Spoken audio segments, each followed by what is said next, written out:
Apa kabar kalian semua?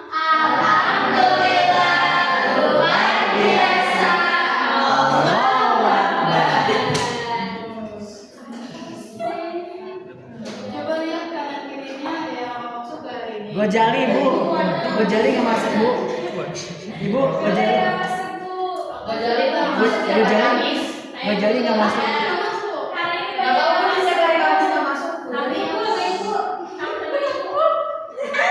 Gojali izin Bu. Izin dulu sekretarisnya siapa sini? Bu. Ya, Tina nanti tolong catat namanya yang nggak masuk nanti kirim ke saya ya. Iya. Siapa yang kirim tadi? Saya Bu. Oh iya Bu. Ayo siapa Bu? Gojali izin ya. Rizky pikir dulu dia mau ada pikir tuh jalan duluan.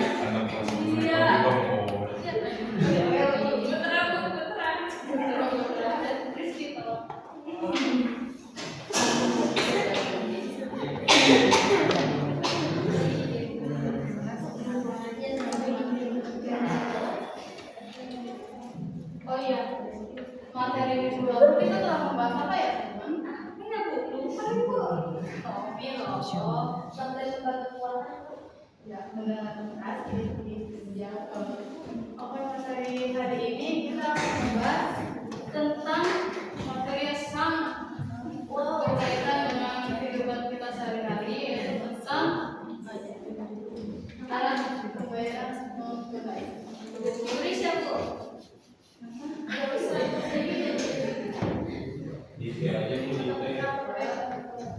Udah bisa dibaca.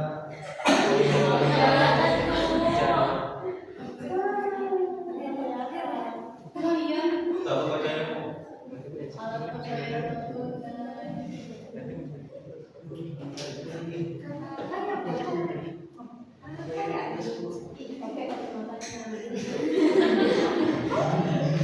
Oke. Sebelumnya di sini ada nggak sih yang pernah belanja menggunakan GoPay, OVO atau Dana? Itu harus logis. Harus banget Bu. Iya. Hilang Bu. Iya. Dalam pembelajaran kali ini kita tujuannya agar kalian mengetahui tentang pengertiannya, terus jenis-jenisnya,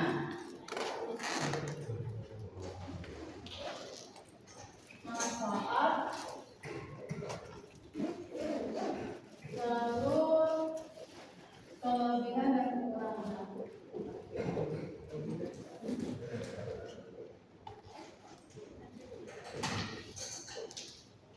Oke, kita masuk ke materi.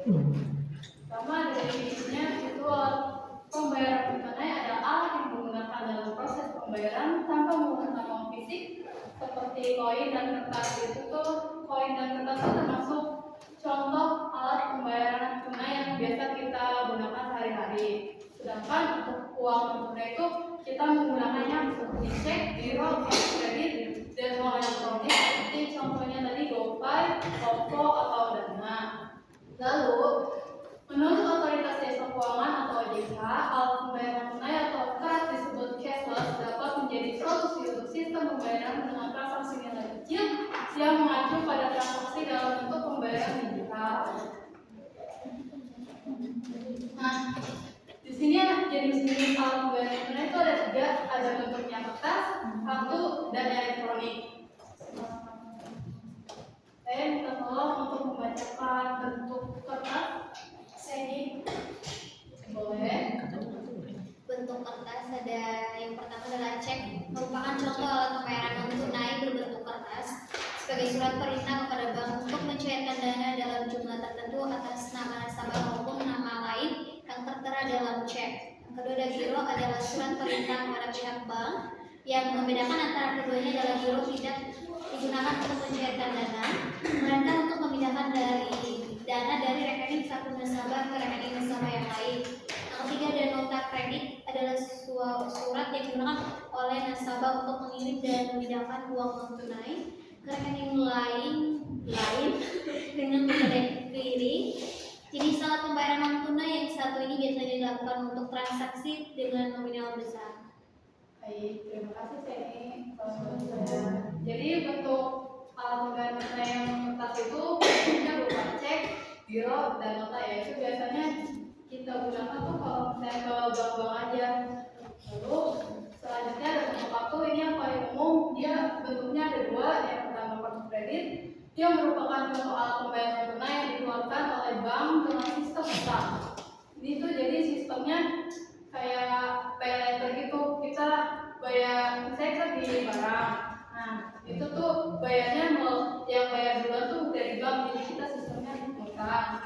Sedangkan kalau untuk kartu debit, dia jadi saldo pembayaran tunai dalam bentuk saldo yang diterbitkan oleh pihak bank di tempat Anda melakukan rekening. Itu tuh kayak contohnya ini kartu debit. Jadi kalau misalnya kalian nabung dan mau beli sesuatu, itu kayak misalnya mau beli barang apa-apa, nanti langsung memotong dari saldo yang sudah kalian masukkan di kartu tersebut.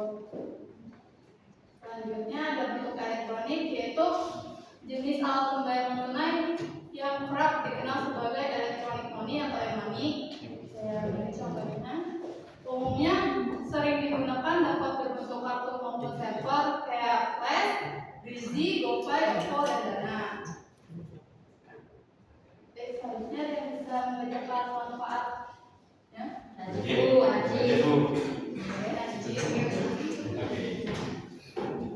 Manfaat alat pembayaran non tunai bagi kehidupan sehari-hari. Yang pertama itu ada kemudahan dan kecepatan dalam melakukan transaksi. Yang kedua, keamanan yang lebih tinggi karena tidak perlu membawa uang tunai dalam jumlah besar. Yang ketiga, ada rekam jejak transaksi yang mendetail, memudahkan dalam melacak pengeluaran. Yang keempat, ada adanya kemudahan dalam melakukan pembayaran secara online tanpa perlu berurusan dengan uang fisik. Yang kelima itu ada mengakhiri resiko kehilangan atau pencurian uang tunai. Yang keenam itu ada meningkatkan efisiensi dan transparansi dalam proses pembayaran baik bagi pelanggan maupun penjual. Yang terakhir itu memungkinkan pelanggan untuk mengakses berbagai promosi dan diskon khusus yang ditawarkan oleh penyedia layanan pembayaran yang ditunjuk. Terima kasih, Nadine. Selanjutnya ada kelebihan dan kekurangannya. Di sini kelebihannya tuh yang pertama ada kemudahan dan kecepatan. Karena kalau misalnya kita gunain yang namanya kayak apa sih, GoPay itu kan kita bayar jadi lebih cepat atau dari QRIS gitu. Jadi kita nggak perlu tunggu harus ngecek duitnya berapa atau tunggu pembayaran. Yang kedua, keamanan resiko kehilangan uang fisik atau menjadi korban pencurian barang karena uang tidak perlu dibawa secara fisik. Yang ketiga, pelacakan transaksi. Setiap transaksi dapat tercatat dengan jelas yang memudahkan untuk memantau pengeluaran dan menganalisis kebiasaan berbelanja. Yang keempat, fleksibilitas. Ini tuh pembayarannya bisa dilakukan di mana saja, kapan saja tanpa perlu membawa banyak uang tunai. Yang kelima, mendorong inklusi keuangan yang memungkinkan akses ke layanan keuangan bagi mereka yang tidak memiliki akses mudah ke bank atau lembaga keuangan tradisional. Lalu di sini ada kekurangannya. Kalau alat pembayaran tunai itu pasti kita selalu bergantung pada teknologi benar kan? Ya, jadi kalau misalnya lagi ngalamin gangguan atau kegagalan itu kan bikin kita sulit untuk transaksian. Iya. Nah, itu yang kedua, keamanan data. Nah, kalau saya pakai elektronik money ini juga, itu tuh data pribadi kita pasti nyantol di aplikasi tersebut. Nah, itu menjadi target serangan siber meskipun akal-akalan biasanya diterapkan. Terus yang ketiga, biaya transaksi. Beberapa platform investor mungkin mengenai biaya transaksi atau biaya admin tertentu yang harus diperhatikan oleh pengguna. Yang keempat itu aksesibilitasnya, kelebihan dan kekurangan penggunaan tunai.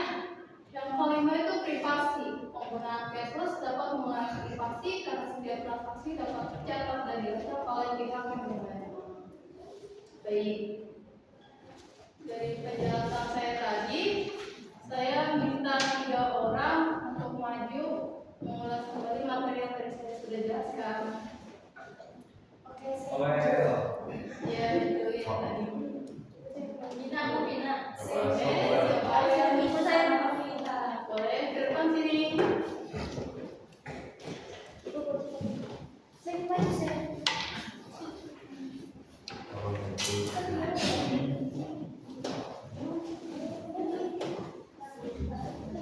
Posisinya maju.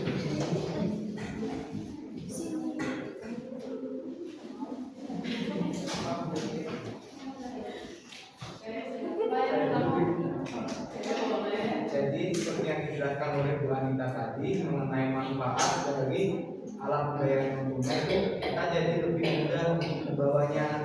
Kan karena kita kan nanti setelah dewasa kita kan banyak uang. Tapi kan dompet kita nantinya tebel kalau isinya duit terus. Jadi kalau menggunakan alat pembayaran non tunai itu kita bakal lebih mudah. Kita bisa tinggal pakai kartu, tempel pin, kris, tinggal hitung gampang. Itu menurut saya, Bu. Jadi ibu kan menjelaskan tentang kelebihan dan kekurangan. Di sini kelebihannya itu ada tentang kemudahan dan kecepatan.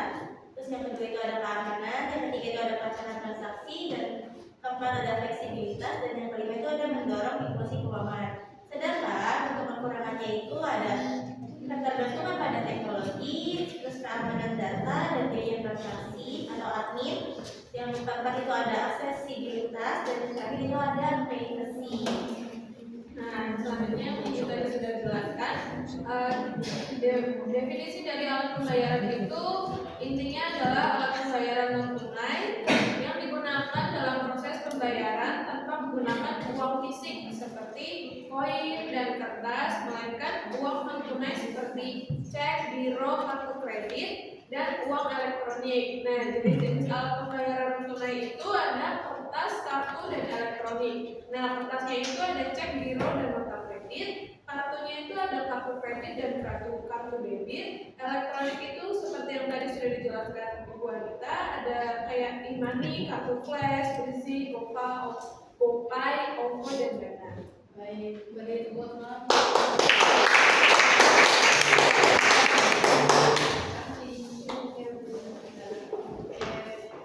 Dari penjelasan saya tadi ada yang masih kurang paham?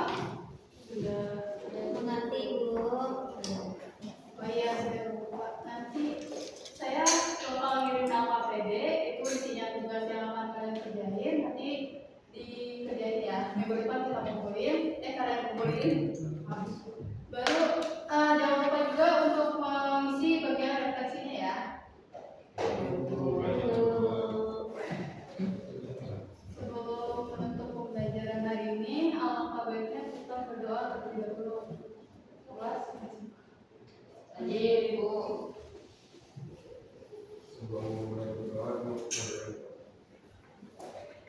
Doa mulai.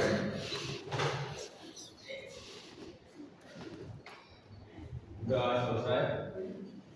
Sekian pelajaran saya hari ini. Kalau lebihnya mohon maaf. Wassalamualaikum warahmatullahi wabarakatuh. Waalaikumsalam.